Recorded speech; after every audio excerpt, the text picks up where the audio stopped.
we did not do anything well in the first. We didn't have control of the game. We made poor decisions on offense, and we didn't guard anybody. So other than that, I thought it went really well.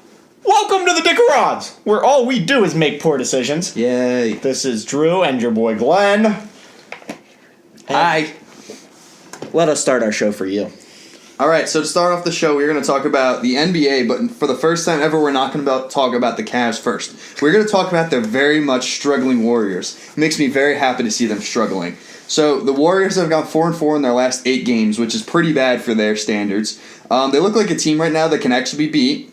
Pretty badly too by a couple teams. I think the Rockets could legitimately beat them pretty badly. So they've lost their top seed in the West by the Rockets. This is actually the first time in the last 4 years going into the All-Star break that a team other than the Warriors has been leading in the Western Conference, which is kind of crazy. The Rockets have taken over that spot. They have actually won their last 10 games in a row, which is very, very good. I believe that the Warriors can actually take down. I believe the Rockets can actually take down the Warriors in a 7-game series. The Rockets are 2-1 currently this year against the Warriors. I almost want to say that I believe the backcourt of Harden and CP3 might actually be a better backcourt than Steph and Clay. I know they don't shoot nearly as well overall as a team, but they are very dominant, the two of them together in that backcourt, and they do lead the Rockets. Glenn, I have a comment. What? How do you think this affects LeBron's decisions? Do you think if the Rockets end up taking the Golden State golden position that they have, Yes. do you see LeBron seeing that as tempting to go and be a part of that? I see him thinking it's extremely tempting to go and join them. Think he sees that being very tempting for one huge reason. First of all, Chris Paul is one of his best friends in the entire NBA, and on top of it, it's James Harden as the other guard. That's extremely attractive to go and try and play with. Well, what if Kyrie comes back to LeBron though in Cleveland? There's no way that would happen. There's no way. I know Kyrie said the other day that he's not going to rule out a comeback to play with LeBron at some point during his career, but there's no way he comes back. We'll see. Talk about your wonderful Cavs. So my Cavs, my new look Cavs, my very much new look Cavs. They have dominated their first 2 games. First game, they ended up beating the Celtics 121-99, and then they also ended up beating the Thunder the next game 120-112. Cavs are entering the All-Star break in a 4-game win streak. During those 4-game win streak, they did score 120 points each of these wins. Their defense looks way better than it looked before with the new players, mainly because they got IT out of the defense, not being able to even guard a grain of salt because he's so tiny. And on top of it, they actually look like they're having fun. That's what it's all about. It is, yes. Fun. All that matters is having fun. False. You have to win. Anyway, LeBron has been averaging 30 points, 13 assists, and 9.5 rebounds over the last 4 games. The new direction looks like it's definitely rejuvenated LeBron, and he looks like he's playing like an MVP again.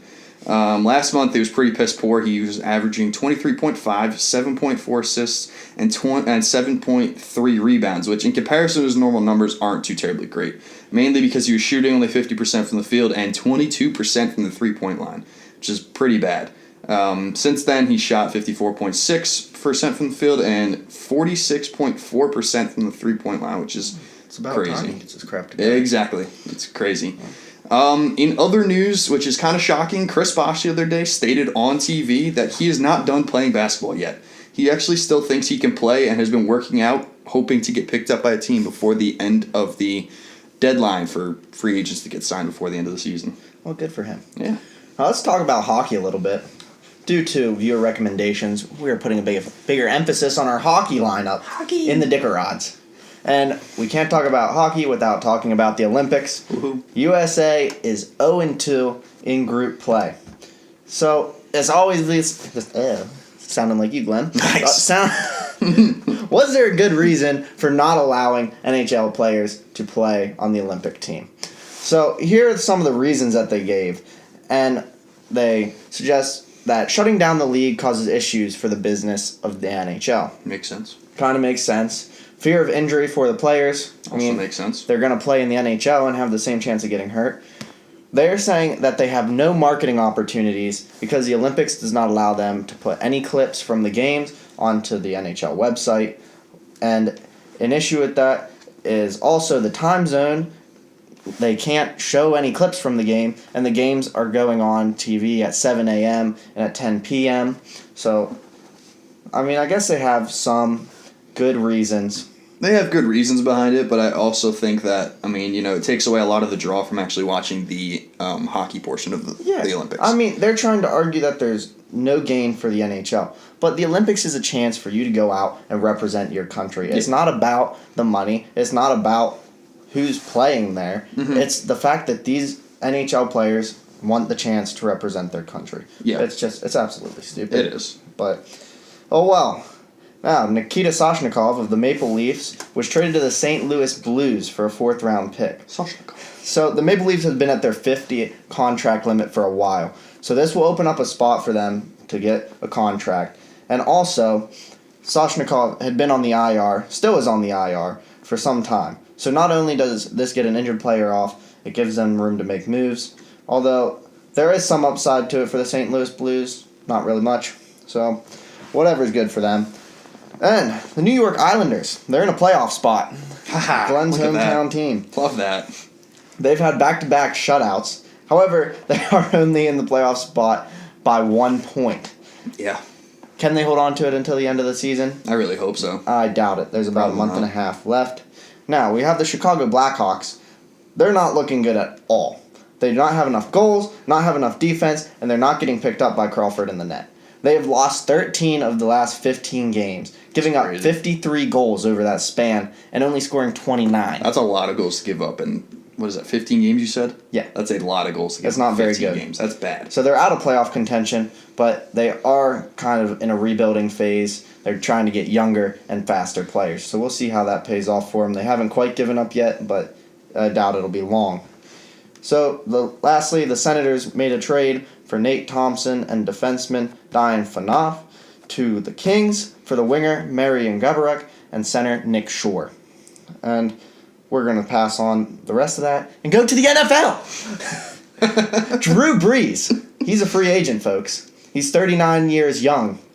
And where does he go now? Will he resign? He's got to resign. He can't go anywhere else. Yeah, I don't really see that. And this is absolutely blowing my mind. The Bengals QB McCarron, he's a free agent. They're saying that he is expected to get more than Andy Dalton's contract of $16 million a year. Mm-hmm. Now let me put this in perspective for you. He played 3 games last year. Did not score a single touchdown. Why are you going to get paid? What are you getting paid for? Like, he's an idiot. Oh my god. He didn't get paid for his days at Alabama. It's absolutely stupid. It's bad. It's absolutely stupid. But, biggest news, will Rob Gronkowski go to the WWE? That's awesome. I wish he did. I hope he does. Well, that'd be awesome. We'll see what happens with that. Oh, man. Jeez. All right, moving over to baseball real quick. Pitchers and catchers have reported for spring training.